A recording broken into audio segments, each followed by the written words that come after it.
In this video, we're going to be talking about the Jersey Devil, the infamous Jersey Devil. This is in the Pine Barrens in New Jersey. Yeah, it's got a lot of different origin stories, but the one that mainly everybody talks about is Mother Leeds. According to legend, she had 12 children, and the New Jersey Devil was built. The legend was built because she had a 13th child, and whenever she was in the middle of labor, she said, God, let this 13th child be born, and when it's born, let it be a devil. If it's born, correctly. And she had 12 children, and after finding out she was pregnant for the 13th time, cursed the child in frustration, crying that the child would be the devil. During 1735, Mother Leeds was in labor during a stormy night while her friends gathered around her. Born as a normal child, the 13th child changed to a creature with hooves, a goat's head, bat wings, and forked tail. Growling and screaming, it beat everyone with its tail before flying up the chimney and heading into the pines. Depending on what kind of stories you hear, people say it grew from a child size up to full grown within just minutes before it took off and went up the chimney. In some versions of the tale, Mother Leeds was supposedly a witch because she had in that time 12 healthy children and never had one aborted, stillborn, or die in childbirth, and that was unheard of back in those times. So from what everybody around there said, she definitely had to be a witch in order to be a mother to all those children and not have any one of them perish back in those times, because there was a lot harder to raise kids back then. Now, Mother Leeds supposedly told the child's father that the father of this 13th child was the devil himself. Some versions of the legend also state there was subsequently an attempt by local clergymen to exorcise the creature from the Pine Barrens. Now, a little bit about the Leeds family.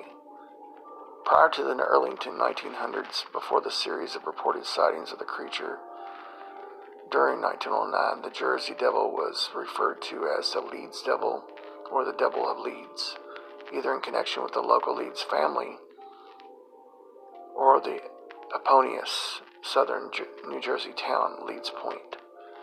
Mother Leeds has been identified by some as Deborah Leeds, on ground that Deborah Leeds' husband, Japhet Leeds, named 12 children in the will he wrote during 1736, which is compatible with the legend and the time.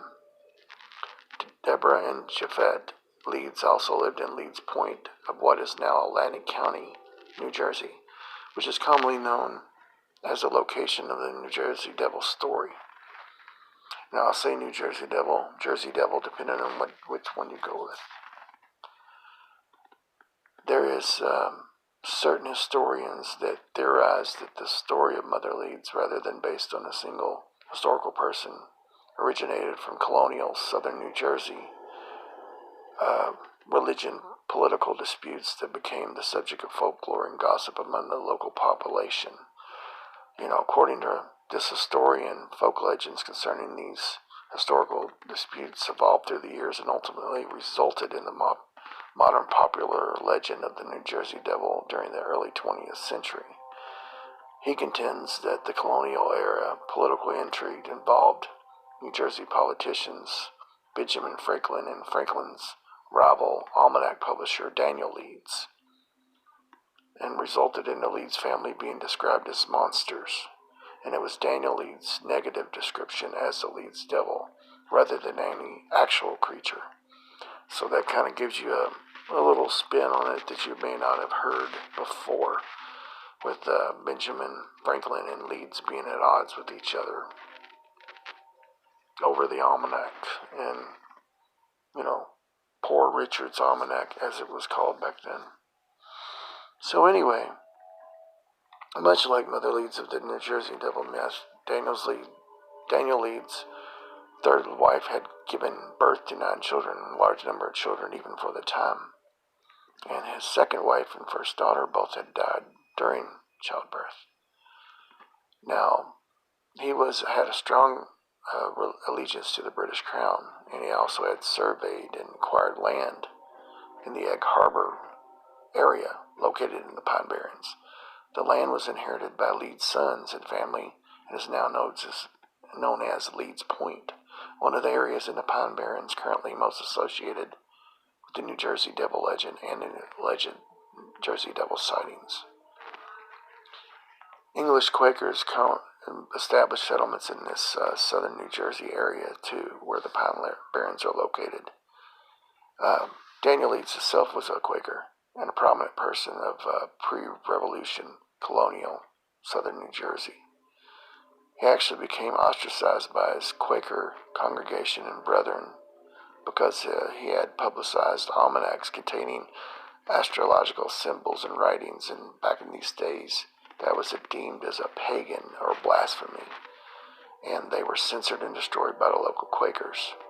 In response to that, Leeds continued to publish even more esoteric astrological Christian writings and became increasingly fascinated with Christian occultism, mysticism, cosmology, demonology, and angelology, which basically is the study of angels. Excuse my French there. And natural magic he was involved in. So he was involved in a lot of things that at the time was very, very radical, and basically they thought he was in league with the devil. Again, kind of giving credence to the Jersey Devil's upbringing and consequently the myth, legend, real being, depending on what you believe, being founded. So with this being said, he actually had a son, Titan Leeds. He inherited his father's almanac business, and the one where he wrote all these different things that upset the local Quaker settlers in that region of southern New Jersey. And he went on to use the astrological content and eventually competed with Benjamin Franklin's Poor Richard's Almanac, as I was talking about before. I'm sure you all heard of this, through history of the Poor Richard's Almanac of Benjamin Franklin. So those two men basically intensified in their competition, and they basically hated each other. Franklin, satirically used astrology in his almanac to predict Titan Leeds' death on October of 1733. And with this going on, animosity, they would call each other fools and liars. And basically, Leeds got outraged and said, "That's okay, you're talking to me as I'm going to die in October." He says, "That's okay, I'll be resurrected from the grave, Mr. Franklin, and I'll torment you." So Franklin come back and jokingly would refer to Mr. Leeds' son Titan as a ghost, even after Titan Leeds' actual death during what proved to be a few years later in 1738. All this is basically giving you the premise to what could be the origin of this, as through politics and Franklin and Leeds families being at odds with each other for years, to may have actually originated this story.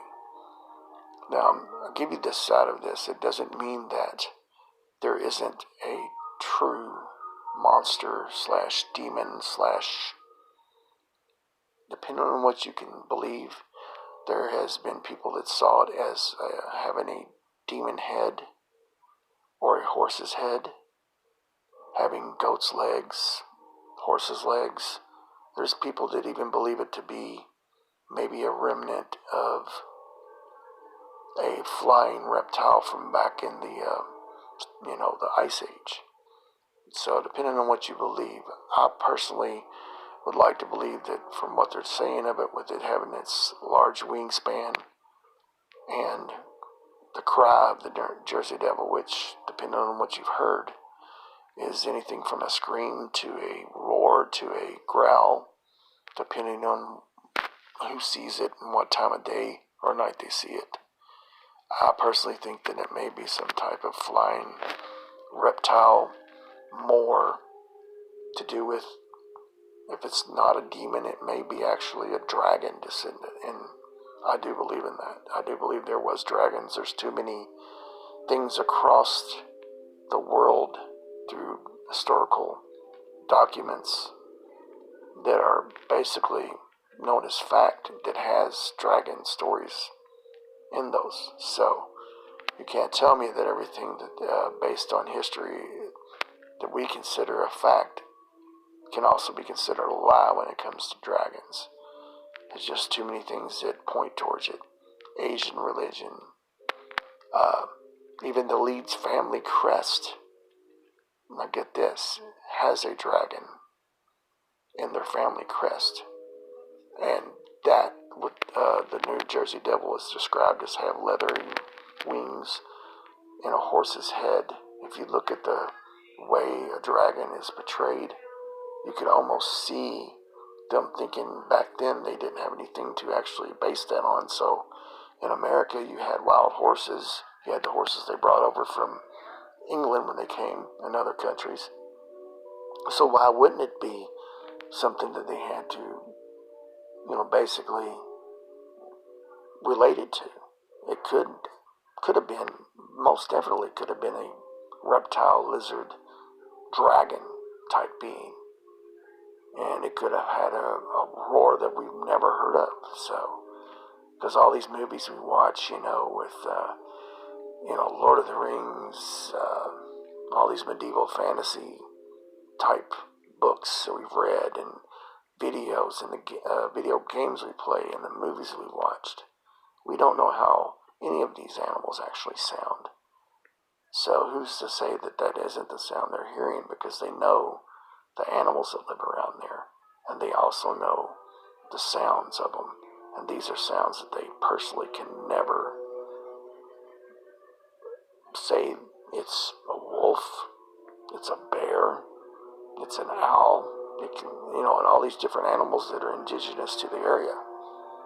I personally believe that that is probably where it's come from, if it's not got some kind of demon type base to it, because this has been going on since 1733. And, the basic premise of the story, early 1700s, and you look at these things, and we're looking at, 2019 now, and you still have people saying they've seen this. So, who's to say that this isn't basically a mortal being that's a demon with the leathery wings, the dragon's type body, the long tail, the gnashing teeth, the growl, roar. I mean, if it is a demon, it can make you basically think anything it wants you to think. It can make you believe that it looks any way it wants you to believe it looks. So, they could have been playing games with people back then, making them think they seen a horse-headed wing thing. But I do believe that it's more like the typical demons that you see in these religious texts and demonology type books. I do believe it's some type of sort of dimensional being that can travel between our worlds. It can come in and come out as it pleases. Come from hell or wherever you think that place is, whatever you would call it, into ours. Maybe another realm, maybe another dimension. We don't know these things. But getting back to the actual meat and bones of the story, like I said, the Leeds family crest depicted a wyvern. And that's spelled W-Y-V-E-R-N. It's basically a bat-winged, dragon-like legendary creature. And if you look at the original Game of Thrones stories by their author, the dragons that he talks about, if you look at their depiction in the text in the novels, they ain't actually dragons, they're wyverns.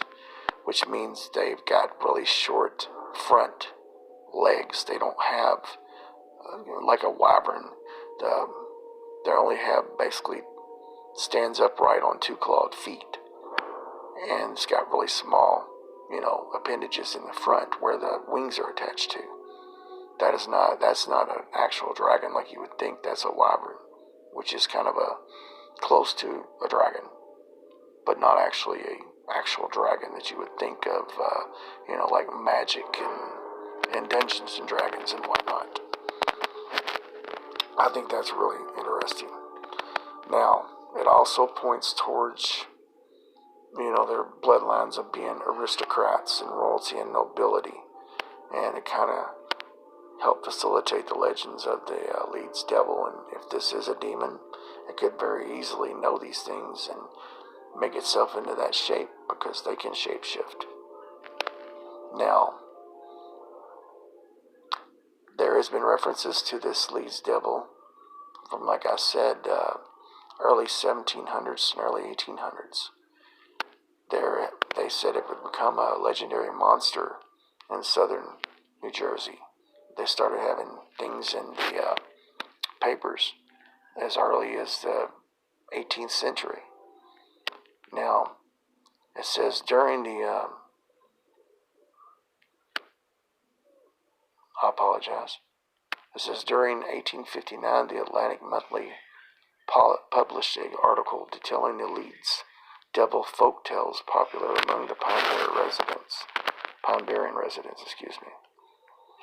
And in 1887, it describes sightings of such a winged creature, referred to as the Devil of Leeds, allegedly spotted near the Pine Barrens and well known among the locals of Burlington County, New Jersey. Whenever it says basically here from one of the articles, whenever he went near it, it would give a most unearthly yell that frightened the dogs. It whipped at every dog on the place. That thing, said the colonel, is not a bird or an animal, but it is the Leeds Devil, according to the description. And it was born over in Evesham, Burlington County, 100 years ago. There is no mistake about it. I've never saw the horrible critter myself, but I can remember well when I was roaming around in Evesham Woods 50 years ago, and it was hunted by men and dogs and shot at by the best marksmen there that were all in southern New Jersey, but could not be killed. There isn't a family in Burlington or any of the adjoining counties that does not know of the Leeds Devil, and it was the bugaboo to frighten children with when I was a boy, as it is today. Now, there have been many claims and sightings like this with the New Jersey Devil.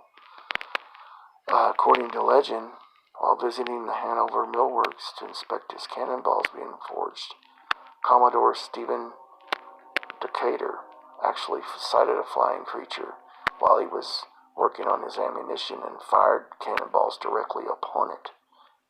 Even passed through it, it said, with no effect.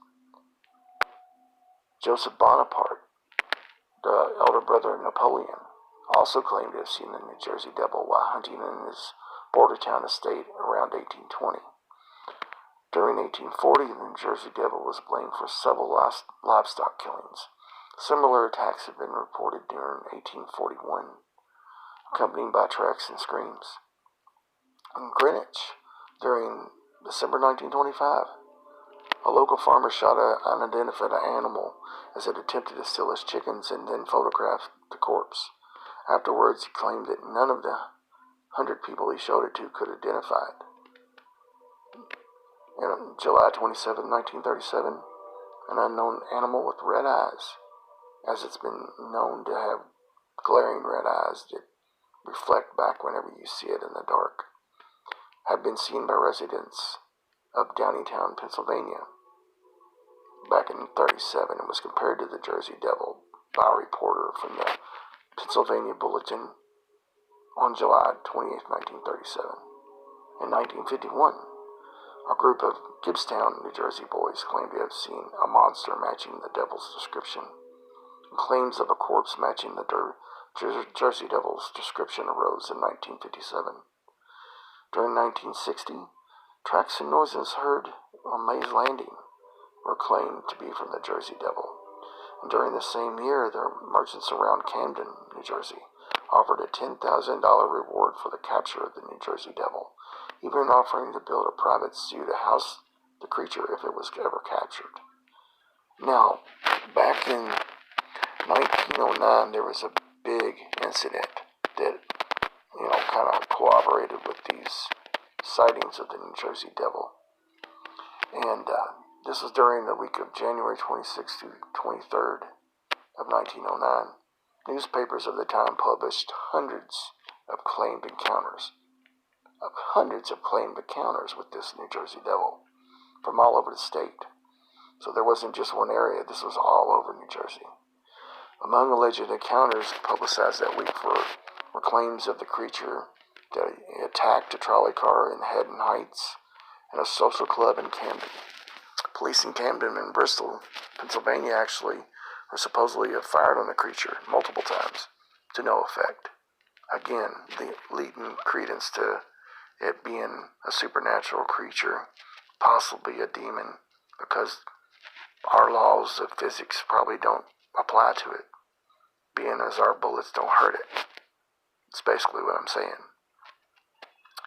Other reports initially concerned unidentified footprints in the snow, but soon sightings of creatures resembling the New Jersey Devil were reported through South New Jersey and as far away as Delaware and western Maryland. The widespread newspaper coverage created fear throughout the Delaware Valley, prompting a number of schools to close and workers actually stay at home, which was unheard of at the time, because they had to take care of their families. Vigilante groups of hunters roamed the pines and countrysides that year in search of the devil. During this period, it is rumored that the Philadelphia Zoo posted a $10,000 reward for the creature. The offer prompted a variety of hoaxes, including a kangaroo, of all things, equipped with artificial claws and bat wings. Now, if you look at explanations, again, I told you my theory of it being demonic with a dragon-like appearance, it's been around and had sightings all the way up till 2019, the year we're in, I don't think it's ever been just multiple creatures. I think it's one creature. But again, if it's demonic, they could have more than one of them roaming around. So who's to say, right? But I do believe it's been around for hundreds of years, and it's probably going to be around for hundreds and more, because there's got to be a reason why we've never been able to catch it. Just like Bigfoot, just like all these other sightings of these creatures that we can never actually see blood, bones, guts, and whatnot of. It's because, in my opinion, they're not actually corporeal like we are. They're of another DNA type thing, to where if they are wounded, it's in wherever they're coming from, what other dimension, what other fabric and time. Then they would pass away there. They wouldn't do it in ours. I don't think our time and space matches with theirs, and I think that's why you never see these beings, die off in age. At least not this New Jersey Devil. There's always been frightening reputations of the Pine Barrens, where this is of having many supernatural things, even like a triangle of sorts up there. I think it's called the Bridgewater Triangle, if I'm not mistaken, of different things they saw, werewolves, cryptids of all sorts. That might be another thing to lend credence to. Maybe it's this type of dimensional type thing where these creatures come in from there to our reality, and they live there without being bothered, because there's hardly anybody who lives there. And if they have a way of getting back and forth, they do that as they need to. So, you see anything around there from aliens to Bigfoot to werewolves to the New Jersey Devil, which I think is the king of them all. So, whether you believe it or not, there's a lot of evidence that says that this thing could be real.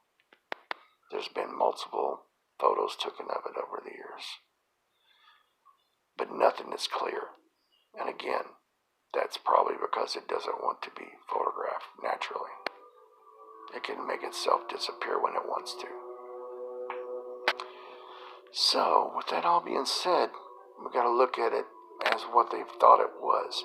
People have tried to say that it could be the sandhill crane that's indigenous to the area that comes in from times in the year where they're breeding or they're going to the wilderness of the Pine Barrens. Now, this bird does have a big wingspan, maybe from anywhere to 3 to 6 foot in wingspan, but it's got really long legs that bend backwards, not like forwards like us humans. But I'm pretty sure if you saw a crane standing there in the dark or in the daylight, you would know the difference between that and some sort of monster. I mean, if you had any sense about you, you would. So, the sandhill crane thing to me does not hold water. There's different people that thinks, people, I'm sure there's people that's got misconstrued and a little bit messed up on what it actually is, but it's not a sandhill crane. It's not something that everybody knows around there, like, different types of deer or moose or anything like that. It's nothing like that. There's one group in New Jersey called the Devil Hunters. They refer to themselves as official researchers of the New Jersey Devil, and they devote time to collecting reports and visiting sites and going on nocturnal hunts to try to find proof that it does, in fact, exist. Now, to date, they haven't actually found anything, per se that, of course, would show us anything, or we would have already saw this on the news or the internet by now. But these people are, locals that just blatantly tell everybody they're fools if they don't believe in this thing. They had people that's, been shook up, people that just basically scared to death and won't go back out at night because of what they saw. So to me, you can have mass hysteria, sure, but mass hysteria from all over the state, and in a time when everybody was ridiculed for talking about these things in the early 1900s and late 1800s and in 1700s. To me, that means that there is definitely more going on than just mass hysteria and all the things that you try to get these psychiatrists and everything to say, Now, there's even parts of this Pine Barrens.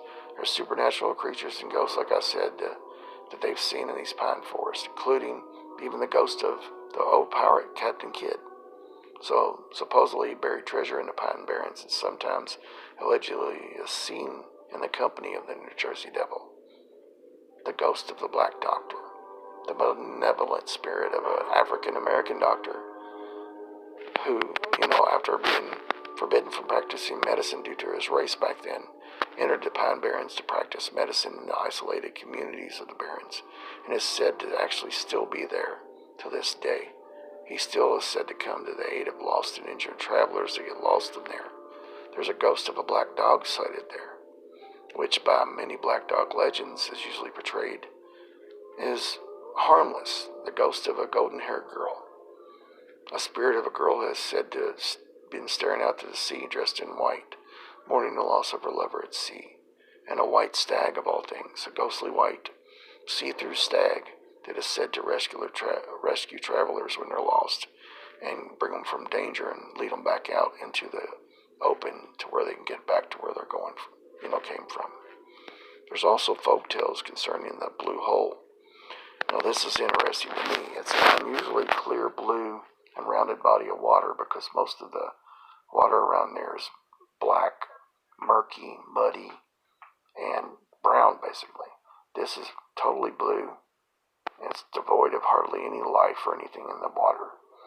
And they don't even know how deep this place is. Their search and rescue guys from there say that if you go in there to swim, you're taking your own life in your hands because they don't know how deep it is.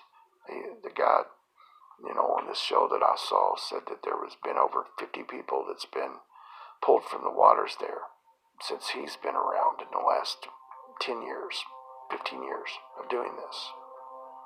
So you consider that 50 people that they know of has lost their life in this blue hole.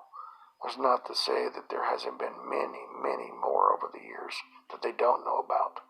This thing goes down, deeper than they can ever fathom. Apparently they've never, been able to find the bottom of it if they've tried to, test to see how deep it is. So that's kind of scary in itself. But they say, the Indian legends say that this thing comes from water, that it can live in the water. So if you think about that, this thing lives in the water, and these people come to this swimming hole, this blue hole, to go in and take a dive. Who's to say that it won't pull them under and basically devour them or drown them and let them come back up? And they're found whenever they're found. It's kind of scary if you think about it. This thing can be in water, so he's got that to hide into other than somewhere to go other than being in the woods all the time. There's got to be some kind of cavern, deep water hole, undiscovered type place where he stays. There's even a story of a well, called the Witch's Well, that's in the Pine Barrens, that they say a witch trapped him in there many, many years ago, and the people actually built a top over this well and bricked it in to try to keep them both in there. Now, I don't know if I believe that, but there was many, many witch practices in the Pine Barrens. So if you believe in the demon aspect of it like I do, they could potentially have summoned this thing from another world. And it could be basically watching over this area. And it's kind of like a familiar to a witch. And it's just never left. Because that witch has moved on. It's basically never been told to go back. So it's kind of like basically taken over this area. Now, you can believe it or not, but to me that makes more sense than some of the other things that you saw over the years as a reason why this thing comes about. A reason why it's there and why it is never left. Of course, these people make a lot of money off this thing because local lore and everything. There's been many, many hoaxes over the years. I'll tell you this, the New Jersey Devil has been seen up until the day. There's recent sightings about this thing, people being basically stalked when they're out in camps. Kids have camps out there, and they're stalked, and they can hear this thing flying from tree to tree or walking, and you can hear it cracking the branches behind them, and then they hear the big whoosh of the wings and flap, flap, flap as it drives away and takes off, and scares them to death. These people are really shook up about this. So, again, the New Jersey Devil. This is one of many things that I'm going to talk about over the next few videos, and I hope you all enjoy this. I love folklore. I told you I'm into many things, but I also believe in some of these cryptology type things. I do believe that there's many, many basis in these stories of folklore. There's got to be some thread of reality, like they say. And this one right here, the New Jersey Devil, this is one real dude to me. Thank you very much, and I hope everybody enjoys it. I appreciate y'all listening to my video, and I'll have one here again real soon. God bless.